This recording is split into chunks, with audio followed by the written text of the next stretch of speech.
So the rest of this chapter talks about forces again, but these forces in terms of the electric field and then the motion, the subsequent motion of charges that are in an electric field. So from our equation in how we defined the electric field being the force a charge would experience divided by the charge, I was putting an E on here for electric force. We don't necessarily need a subscript since we're talking electric forces anyway. But the electric force on a point charge is equal to the charge on the point charge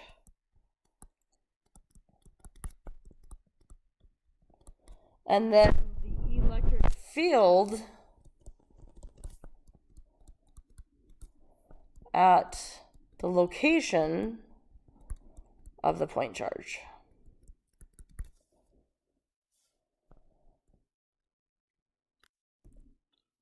So if I had, say, a capacitor where I know the electric field between the plates is constant, I would draw that electric field with the lines equally spaced apart. If I were to place a positive charge in here, this charge is going to feel a force. Looking at this equation, the vectors are the force and the electric field. So I put the charge on this proton in here, or however much positive charge I have. This positive charge is going to feel or experience a force that's in the same direction as the electric field. Now, if we remember back to Newton's second law, the net force on an object will equal the mass of that object times the acceleration. So I place this charge in this electric field. This charge feels a force. If there's nothing holding it in place, it's going to start accelerating. If the only force is the electric force, then we can take that Q times E and set it equal to M times A.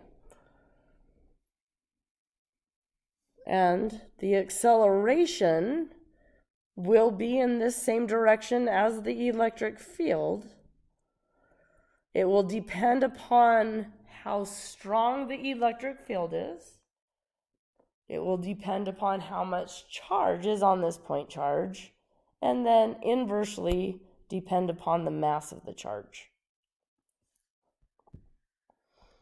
What if I place a negative charge in here? According to the equation here, this charge should also feel a force. But the charge is negative. When we put a negative value in for Q and multiply by the electric field, we're going to get a vector answer that points in the opposite direction. The electron, for example, or any negative charged object, the electric force it experiences is always opposite the electric field. There's another way to think about this that I think can help as well. If we think about the capacitor itself, that would be creating this electric field. We know electric field lines always point away from some sort of positive charge and towards some sort of negative charge. If we remember that, we know this positive charge is going to be attracted to these negative charges. we know this negative charge is going to be attracted to these positive charges. Hence, the direction of those forces. So just conceptually, we can reason through those directions as well. Similarly, that force, if it's the only force on the charge, that force can be set equal to ma, and the acceleration would then depend upon how much charge is on there, how strong the electric field is, and then inversely related to the mass. Now, the mass of an electron is on the front cover of the test notes.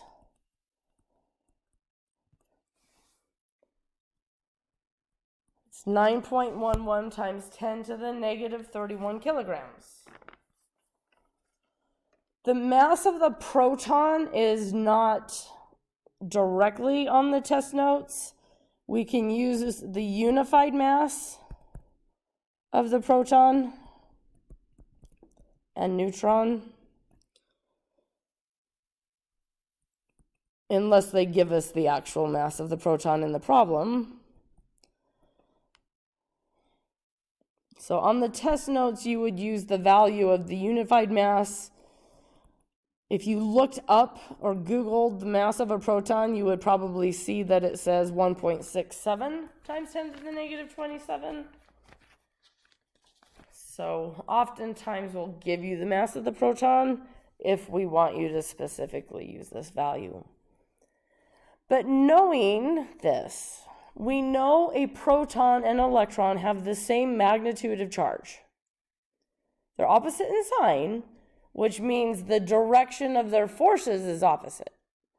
So when we come look up here, the forces are in opposite directions. But the magnitude, just how big that force is, how many newtons, would be the same. Because they're in the same electric field, they have the same charge.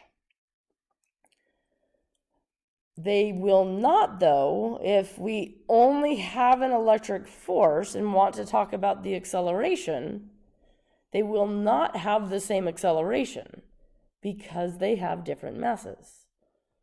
So a proton is more massive, thus it would have a smaller acceleration in the same electric field as an electron.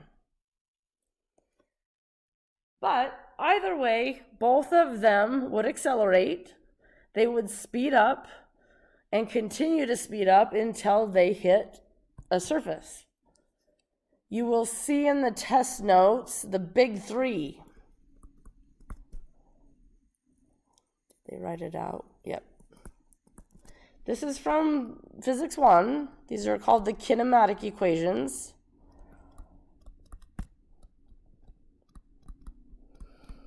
Remember, these were valid as long as the acceleration was constant. If we look back at our acceleration equation right here, as long as the electric field that the charges are in, as long as that is constant, then the acceleration will be constant. Because the charge isn't changing, the mass isn't changing. And so we have our equations that allow us to relate velocity and acceleration and position. Delta T is written in the test notes. I like to write it just as T,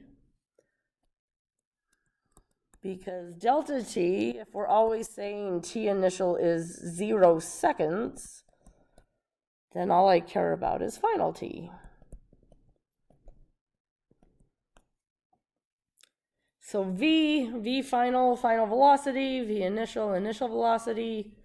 A is our acceleration, S position, T time. So we can relate these all together. Now, the electrons and protons don't necessarily need to have an acceleration. For example, we did a problem one of the sample problems I did in the force section, we had two equally charged beads. Because they had the same sign of charge, they repelled each other out to some sort of angle. And I think we found the charge on the beads, knowing the angle and the mass, that sort of thing. Well, we could instead say we have a single charged bead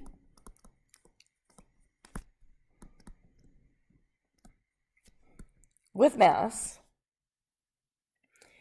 If I place this bead in an electric field created by some other charge, I don't really, if I'm given the electric field, I don't really care what's creating it. I just can use the electric field.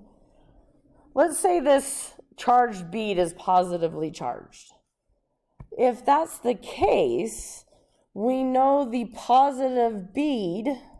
positively charged bead experiences an electric force in the direction of the electric field. And we would end up with this bead at equilibrium at some sort of angle.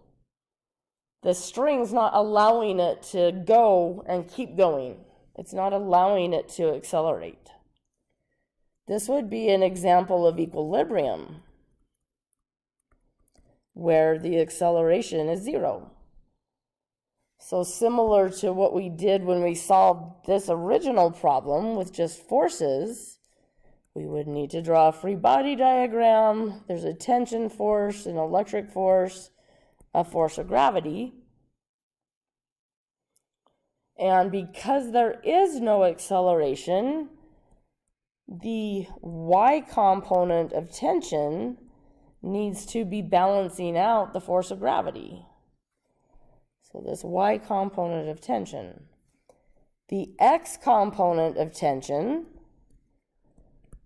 would be balancing out that electric force, which we can write as Q times E. So somewhat similar problem, but approaching electric force a little bit differently. This time we don't have to have just 2 point charges. I have to have this one be a point charge, but whatever's creating the electric field does not need to be a point charge. I think another example would be, well, let's go ahead and do it. What electric field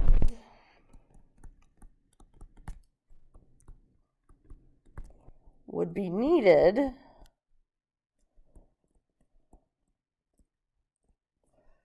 to levitate an electron?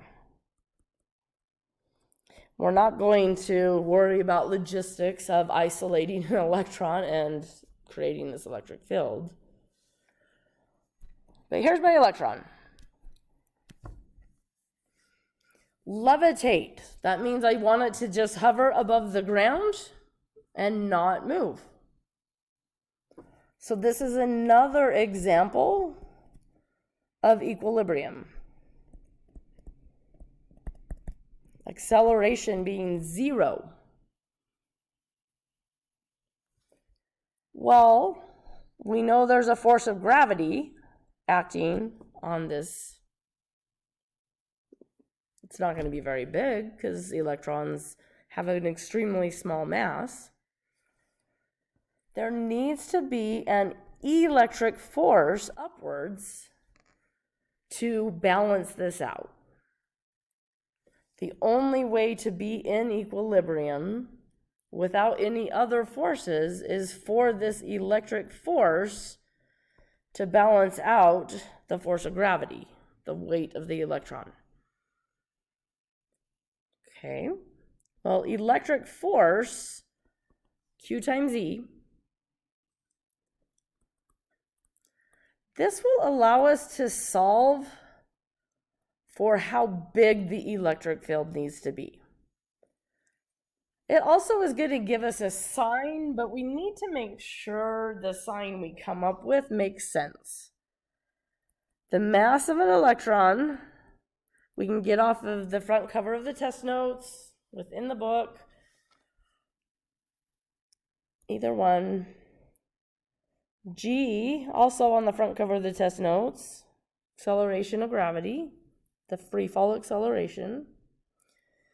Q, an electron is negatively charged, and it has a charge of 1.6 times 10 to the negative 19 coulombs.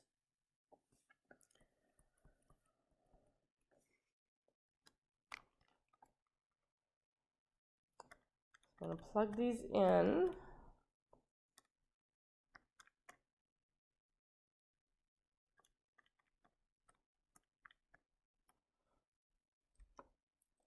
Move this screen up a little bit. I'm getting negative 5.6 times 10 to the negative 11. Units will be newtons per coulomb because the mass is in kilograms. Kilograms times meter squared is my newton, and this is my charge of coulombs. Okay, so not a very strong electric field. We need to make sense of what we mean by negative, though. Here, positive and negative is specific to a direction. And so what does negative mean? Well, negative means this electric field needs to point opposite the electric force for this to happen. So the electric field needed is 5.6 times 10 to the negative 11 newtons per coulomb, and it has to point down in the same direction as our acceleration of gravity, free fall acceleration. That's what gives the upward pointing force. So we can still look at forces. We can just look at them in a slightly different way of relating them to their electric field. Now there's one other situation we want to talk about, and that's a dipole. What does a dipole do in an electric field? So if you remember, the electric dipole moment is where we have a positive and a negative charge.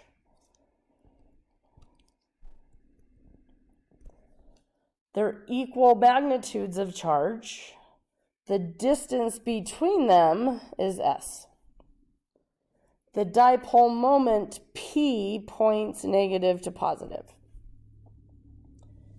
Well, if I have this dipole moment and I have it in an electric field of some sort, so this electric field is created by something else. This, since I'm drawing it fairly uniform, this would be an example of between the plates of a capacitor. Well, that dipole is not going to stay in the orientation that I drew it. Make sure you can reason why. So again, just conceptually, electric fields always point away from positive charges and towards negative charges.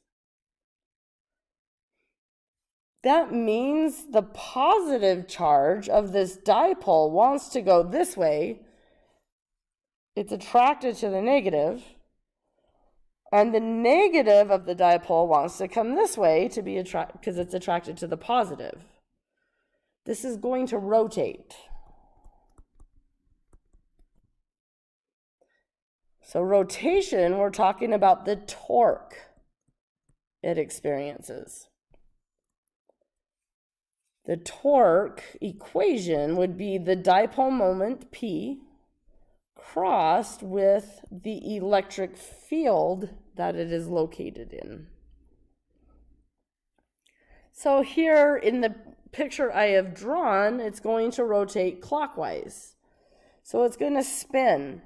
Ultimately, it doesn't want, but in Trina terms of wanting to give it feelings, but not really, it's going to line up eventually such that this dipole moment is lined up with this electric field it is located in. This is actually an important concept when we talk about capacitors, because we'll talk about materials that are called dielectric materials. These materials have these dipole moments that naturally will line up with the electric field of the capacitor. And ultimately, what it does is it allows the capacitor to store more charge than it normally would without the dielectric material, which we'll talk about that later as well. But essentially, motion in an electric field could be this dipole moment experiencing a torque, wanting to rotate. Notice, by the way, there would be no net force. The dipole won't end up moving left or right, it only turns. And the reason why it won't move left or right is because we have the same amount of charge in the same field. And so the electron would feel the same force to the left as the proton would feel to the right. So those forces add up to be zero. So the dipole doesn't actually physically move left or right overall, it just rotates around its center of mass. So the dipole, previous point charge, the electric force, we can look at the force on a point charge, knowing its charge and knowing the electric field in the region it's located. So there are a couple of ways we can look at forces.